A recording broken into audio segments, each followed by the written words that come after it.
नमस्कार, मैं हूं आपके साथ विभा उपाध्याय और आप सभी दर्शकों का अन्नदाता कार्यक्रम में स्वागत करती हूं। हमारे देश का किसान जन का पोषक है, वो श्रम का देवता है, अन्नदाता है। उसमें ही भारत की आत्मा निवास करती है और ऐसे ही किसानों की प्रगति के लिए हम खेती बाड़ी से जुड़ी हुई बहुत सी नई लाभकारी जानकारियां हर रोज सुबह लेकर आते हैं। तो चलिए कार्यक्रम शुरू करने से पहले देखते हैं क्या है आज के अन्नदाता में। मूंग की खेती में इस समय किए जाने वाले जरूरी कार्य।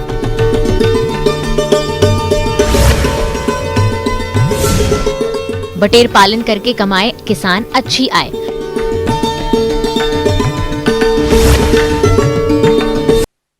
दलहनी फसलों में मूंग का एक अलग ही स्थान है और हमारे जिन किसान भाइयों ने खरीफ मूंग की बुआई समय पे से की है, उनकी फसल अभी बढ़वार की अवस्था पर है। तो इस फसल से अच्छा उत्पादन मिले, इसके लिए आपको फसल में खरपतवार नियंत्रण करते हुए जल निकास की और कीट रोग नियंत्रण पर विशेष ध्यान देना होगा। तो आप किस प्रकार से करें इन कार्यों को, इसकी समस्त जानकारी दे रहे हैं कृषि विभाग शहडोल के विषय विशेषज्ञ गुरप्रीत सिंह गांधी। तो किसान भाइयों, आज हम बात कर लेते हैं मूंग की फसल में समसमायिकी की। तो जैसा कि आप सभी जान रहे हैं, वर्तमान जो समय है उसमें मूंग की जो फसल है वो 20 से 25 दिन की हो गई होगी। तो उसमें हम सबसे पहले बात कर लेते हैं पोषण प्रबंधन की। तो इसमें जो है आप बेसल डोज के रूप में NPK जो है फसल को दे चुके होंगे, खेत में डाल चुके होंगे। और जहाँ पर फसल ज़्यादा कमज़ोर दिख रही हो वहाँ पर NPK 19-19-19 जो कि 1 किलो एकड़ के हिसाब से आपको डालना रहता है। तो जहाँ पर फसल कमज़ोर दिख रही है आप इसका भी छिड़काव जो है 200 लीटर पानी में घोल बनाकर आप इसका भी छिड़काव कर सकते हैं। और अगर आपको उसके बाद भी किसी पोषण की जो है डिफिशियंसी दिखे तो आप कृषि विभाग के अधिकारी या कृषि विज्ञान केंद्र के वैज्ञानिकों से सलाह लेकर आप उसका भी छिड़काव जो है कर सकते हैं। किसान भाइयों, मूंग की फसल के साथ कुछ खरपतवार भी उगाते हैं जो कि फसल के साथ खाद, उर्वरक, हवा, पानी और प्रकाश के लिए प्रतिस्पर्धा करते हैं, जिससे मूंग की फसल का सही विकास नहीं हो पाता और उत्पादन में कमी आ जाती है। तो जैसा कि आप सभी को पता है कि किसी भी फसल का अगर हमें अच्छा उत्पादन लेना है तो जो मुख्य फसल है उसको जो है खरपतवारों से मुक्त रखना अति आवश्यक है, क्योंकि ये जो खरपतवार हैं वो मुख्य फसलों से जो है पोषण के लिए, वायु के लिए, प्रकाश संश्लेषण के लिए जो है प्रतिस्पर्धा करने लगते हैं मुख्य फसलों से, जिससे मुख्य फसल कमज़ोर रह जाती है। और साथ ही साथ ये जो खरपतवार हैं वो कीट और व्याधियों के लिए भी आश्रय स्थल का काम करते हैं। तो सबसे पहले किसान भाइयों, आप सभी को मैं बताना चाहूँगा कि आप सभी अपने खेतों को खरपतवार मुक्त कर लें सबसे पहले तो। और साथ ही साथ जो हस्तचलित यंत्र हैं आप उसका भी उपयोग कर सकते हैं निंदाई गोड़ाई के लिए, जैसे खुरपा हो गया, आपका हैंड हो गया, व्हील हो गया। ये सारे जो यंत्र हैं आप उसका उपयोग कर सकते हैं खरपतवार नियंत्रण के लिए। किसी भी फसल की वृद्धि व विकास में सिंचाई का अहम योगदान होता है, इसलिए आप मूंग की फसल में सिंचाई का विशेष ध्यान रखें और खेत की मिट्टी के प्रकार को ध्यान में रखते हुए फसल की जरूरत के हिसाब से ही सिंचाई करें। अब हम बात कर लेते हैं इस फसल में जल प्रबंधन की।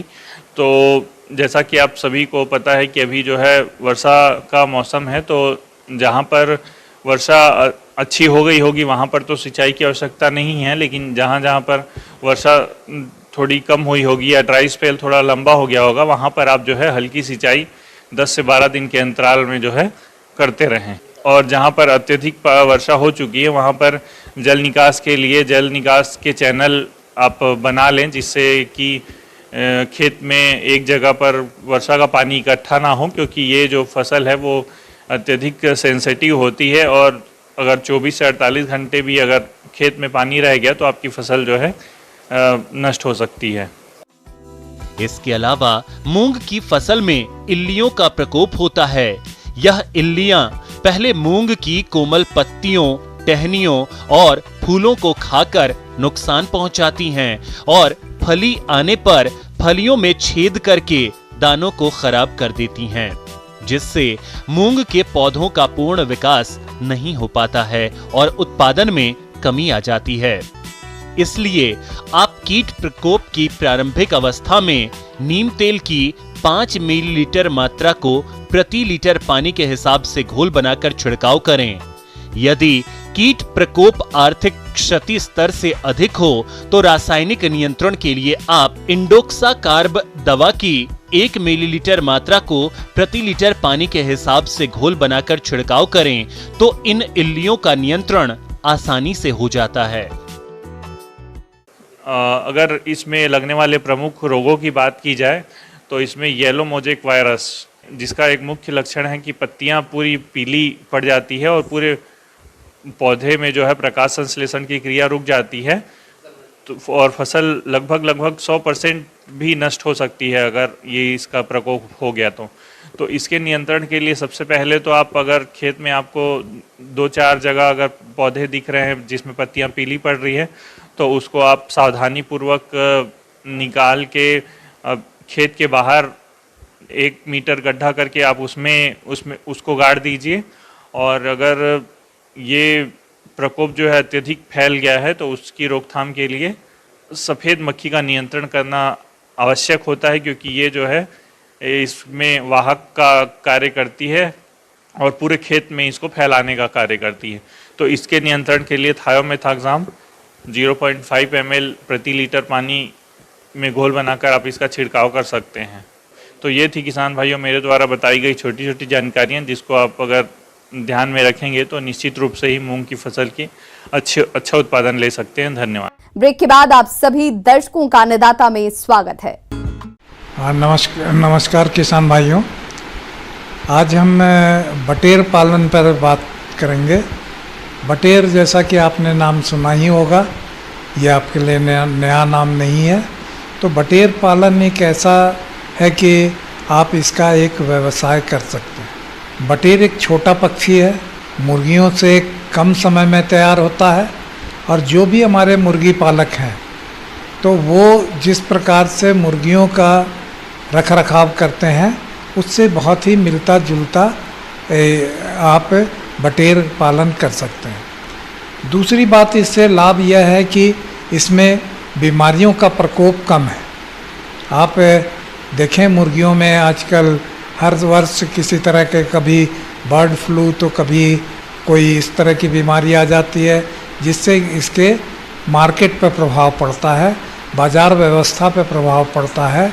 और तो हमें इससे बचाने के लिए अगर किसी दूसरे पक्षी का चयन करने की आवश्यकता होगी तो बटेर पालन एक अच्छा व्यवसाय के रूप में अपना सकते। पूरी दुनिया में बटेर की लगभग 18 नस्लें उपलब्ध हैं। उनमें से अधिकांशतः भारत की जलवायु में पाली जा सकती हैं। इन नस्लों में से कुछ नस्लें बड़े स्तर पर मांस और अंडा उत्पादन के लिए प्रसिद्ध हैं। किसान अपनी सुविधा के अनुसार किसी भी नस्ल का चयन कर सकते हैं। बुल व्हाइट, यह मांस उत्पादन के लिए अच्छी नस्ल मानी जाती है। यह अमेरिकी नस्ल की बटेर है। व्हाइट बेस्टेड, यह भारतीय प्रजाति का ब्रायलर बटेर है जो मांस उत्पादन के लिए उपयुक्त है। अधिक अंडे देने वाली नस्लों में British range, English white, Manchurian golden फिरौन और टक्सेडो है। बटेर जैसा कि आप जानते हैं, भारतवर्ष के अंदर बटेर पालन का व्यवसाय के लिए हमारा पक्षी अनुसंधान केंद्र इज्जत नगर से इसकी शुरुआत की गई और ये धीरे धीरे पूरे भारतवर्ष में ये फैलने लगा। तो हमारे कहने का मतलब है कि बटेर के पालन के लिए अगर आपने मुर्गियों के लिए अगर घर रखा है तो इसमें तो जगह भी कम लगता है। बटेर चूँकि छोटा पक्षी है, जितने में आप एक मुर्गी को रखते हैं उतने में कम से कम 5 बटेर रखे जा सकते हैं। लेकिन इसमें सबसे बड़ी बात यह है कि चूजा का मंगाने का, तो चूजा तो हर बार आप चूजा इज्जत नगर से जाकर ला नहीं सकते हैं। तो वैसी स्थिति में आप इसका पेरेंट का स्टॉक का अंडा आप वहाँ से ले आए और अपने यहाँ एक छोटा हैचरी, आजकल तो अगर आप कम तादाद में रखना चाहते हैं तो उसके लिए छोटा हैचरी जो है वो रखिए और अगर बड़े तादाद में करना चाहते हैं तो इसके बड़े हैचरी भी उपलब्ध हैं, तो उसे लेकर आप हैचिंग अगर अपने यहाँ कराते हैं तभी आपको बटेर पालन का सही लाभ मिल सके। दूसरी बात क्या है कि आप जैसे मुर्गियों का ब्रूडिंग करते हैं उसी प्रकार से इसका भी चूजे आने के बाद इसे भी ब्रूडिंग करने की ज़रूरत होगी।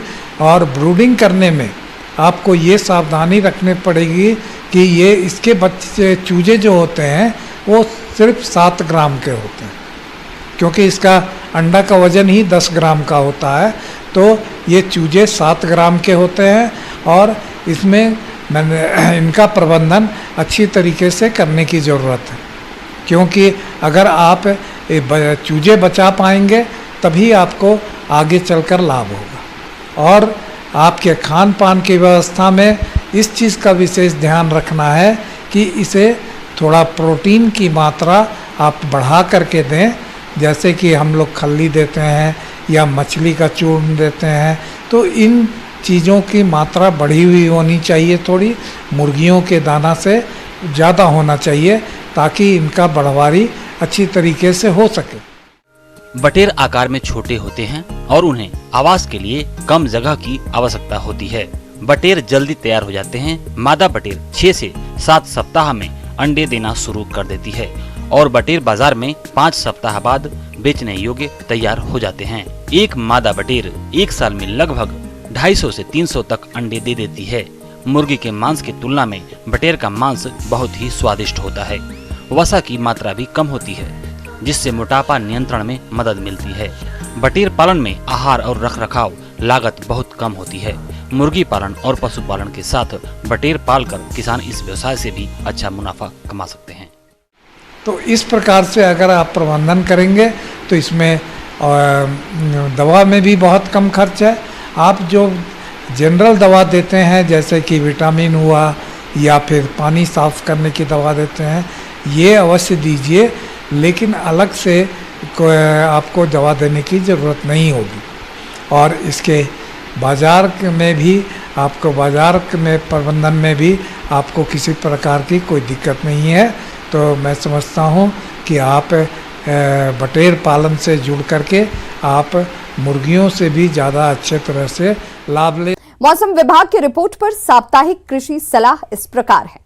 ग्रामीण कृषि मौसम सेवा, भारत मौसम विज्ञान विभाग, जवाहरलाल नेहरू कृषि विश्वविद्यालय जबलपुर द्वारा भेजे गए मौसम पूर्वानुमान रिपोर्ट के आधार पर जिला शहडोल और इससे लगे जिलों के किसान भाइयों को सलाह दी जाती है कि आगामी दिनों में शहडोल और आसपास के जिलों में बादल छाए रहने और हल्की से मध्यम वर्षा होने की संभावना है। ऐसे में इन क्षेत्रों के किसान भाइयों को सलाह दी जाती है कि धान की नर्सरी यदि 20 से 25 दिन की हो गई हो तो तैयार खेतों में धान की रोपाई शुरू कर दें। पंक्ति से पंक्ति की दूरी 20 सेंटीमीटर और पौधे से पौधे की दूरी 10 सेंटीमीटर रखें। उर्वरकों में 100 kilogram nitrogen, 60 kilogram phosphorus, 40 kilogram potash और 25 किलोग्राम जिंक सल्फेट प्रति हेक्टेयर की दर से डालें और नील हरित शैवाल का 1 पैकेट प्रति एकड़ का प्रयोग उन्हीं खेतों में करें जहां पानी खड़ा रहता हो, ताकि मृदा में नाइट्रोजन की मात्रा बढ़ाई जा सके। धान के खेतों की मेड़ों को मजबूत बनाएं, जिससे आने वाले दिनों में वर्षा का अधिक से अधिक पानी खेतों में संचित हो सके। धान की पौधशाला में यदि पौधों का रंग पीला पड़ रहा है तो उसमें लौह तत्व की कमी हो सकती है। पौधों की यदि ऊपरी पत्तियां पीली और नीचे की हरी हो तो यह लौह तत्व की कमी को दर्शाता है। इसके लिए 0.5% फेरस सल्फेट साथ में 0.25% चूने के घोल का छिड़काव आसमान साफ होने पर करें। कतार में बोई गई धान की फसल में यांत्रिक विधि से अंतः सस्य क्रियाएं जैसे कुल्पा या होको चलाकर मृदा नमी संरक्षण तथा निंदा नियंत्रण करें। आगामी समय में मूंग उड़द की बुआई जुलाई के अंतिम सप्ताह से अगस्त के पहले सप्ताह तक कर सकते हैं। बोनी करने हेतु बीज को कीटनाशक एवं फफूंदनाशक रसायन से उपचारित कर राइजोबियम व ट्राइकोडर्मा से टीकाकरण करवाएं। जिन किसानों ने पहले से ही या तो प्री प्लांट इनकॉर्पोरेशन या प्री इमरजेंस हर्बिसाइड्स का उपयोग किया है, उन्हें सलाह दी जाती है कि वे बुआई के 20 से 30 दिनों के बाद डोरा या कुल्पा का उपयोग करके अंतर खेती का उपयोग करें। पर्याप्त नमी सुनिश्चित करने के बाद पर्याप्त बारिश होने के बाद ही बुआई के 25 दिन बाद मक्का की फसल पर नाइट्रोजन को विभाजित मात्रा में डालें। वर्षा के पूर्वानुमान को ध्यान में रखते हुए अरहर की फसल में पानी जमा न हो, इसका ध्यान रखना चाहिए। अरहर की फसल की समय से बुआई करने पर मिट्टी और फसल में वायु संचार में सुधार और खरपतवारों के प्रबंधन के लिए साफ मौसम के दौरान इंटर कल्चर ऑपरेशन करें।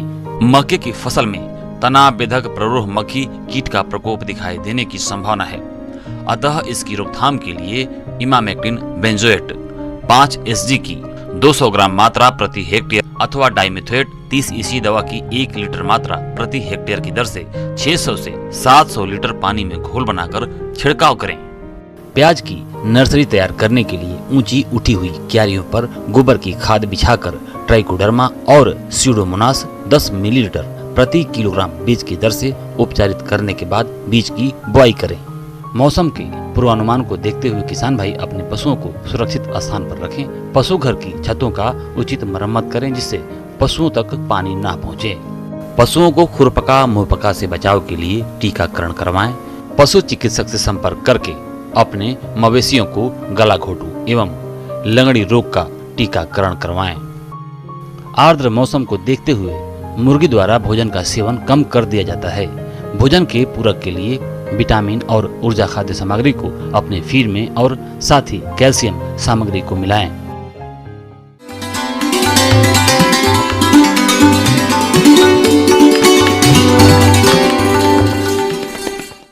आइए जानते हैं अन्नदाता निःशुल्क फोन के माध्यम से पूछे गए समस्याओं का समाधान। अन्नदाता निःशुल्क फोन संपर्क सेवा के माध्यम से पूछे गए प्रश्नों में से आज हमने जिस प्रश्न को कार्यक्रम में शामिल किया है उसे पूछा है ग्राम बघोरा, जिला शिवपुरी के कृषक मनोहर प्रसाद ने। ये फसलों में सफेद लट कीट जिसे व्हाइट ग्रब के नाम से भी जाना जाता है, इसके नियंत्रण के बारे में जानकारी चाहते हैं। तो मनोहर प्रसाद जी, आपकी जानकारी के लिए प्रस्तुत है कार्यक्रम का ये अंश। इसके भयंकर प्रकोप से कई फसलों की खेती पर प्रश्न चिन्ह लग गया है। बरसात के समय यह भृंग कीट सक्रिय होते हैं और जमीन में हजारों की संख्या में निकलते हैं। लट की पहली मोल्टिंग अर्थात आवरण बदली होती है और यह द्वितीय अवस्था में प्रवेश कर जाती है। इस अवस्था में यह लट सबसे हानिकारक होती है। वैसे तो यह लट बहुभक्षी है, परंतु यह मूंगफली, मिर्च, ज्वार, बाजरा और मक्का फसलों को अधिक नुकसान पहुंचाती है। कुछ दिनों बाद यदि ग्रसित पौधों को उखाड़कर देखें तो केवल मुख्य जड़ें ही दिखाई पड़ेंगी। बाद में यह मुख्य जड़ को भी बीच बीच में कुचलकर नष्ट कर देती है। प्रभावित पौधे पीले पड़कर मुरझाने के बाद सूख जाते हैं। राजस्थान में मूंगफली की फसल में इस कीट से 50 से 100% तक का नुकसान देखा गया है। एक लट अपने आसपास के करीब 5 से 7 पौधों की जड़ों को खाकर उन्हें सुखा देती है। इसलिए इनकी रोकथाम के लिए समन्वित कीट प्रबंधन को सामूहिक रूप से अपनाने की आवश्यकता होती है। समन्वित प्रबंधन उपाय।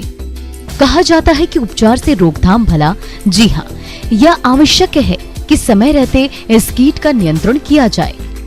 इसके लिए मानसून पूर्व या मानसून की पहली वर्षा के साथ जब पौड़ शाम को बाहर निकलकर झुंड में उड़ान भरते हुए पोषक पेड़ों पर पहुंचे तो इन पेड़ों के नीचे प्लास्टिक सीट या चादर बिछाकर पेट्रोमैक्स के प्रकाश से रात को करीब 8 से 9 बजे लंबे बांस के डंडों से पेड़ की डालियों को हिलाकर पौड़ नीचे गिराए और उन्हें एक एक करके मिट्टी के तेल युक्त पानी में डालकर मारे या जला दें। ये क्रिया 4 से 5 दिन तक सामूहिक रूप से करें।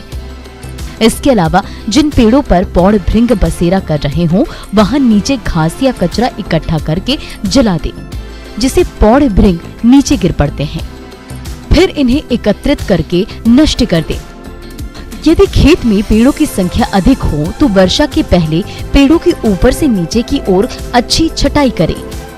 केवल 1-2 पेड़ छोड़ दें, जिससे उस पर भारी संख्या में पौड़ पहुंचे और कीट नियंत्रण आसानी से किया जा सके। इस कीट के पौड़ भृंग प्रकाश पर अधिक आकर्षित होते हैं, इसलिए रात में इन पोषक पेड़ों के पास प्रकाश प्रपंच लगाने चाहिए। रात 7 बजे से 10 बजे तक प्रकाश करने से पौधों की प्रकाश प्रपंच में फंसने की अधिक संभावना होती है। बाद में उन्हें नष्ट कर दें। इसके अलावा भृंगों के नियंत्रण के लिए दिन के समय 0.2% मोनोक्रोटोफॉस का छिड़काव पोषक पेड़ों पर करें। कीट के भृंग नियंत्रण के समय यह ध्यान रहे कि किसानों का यह प्रयास सामूहिक रूप से होना चाहिए, अन्यथा भृंग का प्रभावी नियंत्रण नहीं होगा। हमेशा अच्छी तरह से सड़ी हुई गोबर या कंपोस्ट खाद खेतों में डालें, क्योंकि इनके भृंग ऐसे जगहों पर अंडे देती हैं। मूंगफली वाले क्षेत्रों में जहां पर सफेद लट की समस्या अधिक हो तो वहां 1-2 साल तक ग्वार, अरहर, तिल और लोबिया उगाएं, क्योंकि इन पर सफेद लट का असर कम होता है। गन्ने की जड़ें गहरी होती है, इसलिए उस पर भी प्रकोप कम होता है। फसल की बुआई के समय मूंगफली के बीजों को इमिडोक्लोप्रिड 3 मिलीलीटर प्रति किलो बीज की दर से उपचारित करना उपयोगी पाया गया है। एक नजर डालते हैं राज्य के कुछ मंडियों के प्रमुख फसलों के बाजार भाव पर।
किसान भाइयों, कृषि संबंधित समस्या और सुझावों के लिए आप हमें इस पते पर संपर्क कर सकते हैं। प्रोड्यूसर अन्नदाता, news 18 Madhya Pradesh Chhattisgarh, Ramoji film city, Hyderabad 501512। साथ ही आप हमें ईमेल भी कर सकते हैं। हमारा ईमेल एड्रेस है p18annadatamp@nw18.com। इसके अतिरिक्त आप हमें निःशुल्क हेल्पलाइन नंबर 1800889216 पर सोमवार से शनिवार सुबह 10 बजे से शाम 4 बजे के बीच संपर्क भी कर सकते हैं। अब समय हो रहा है आपसे विदा लेने का। कल फिर होगी मुलाकात कृषि से जुड़ी महत्वपूर्ण जानकारियों के साथ। नमस्कार।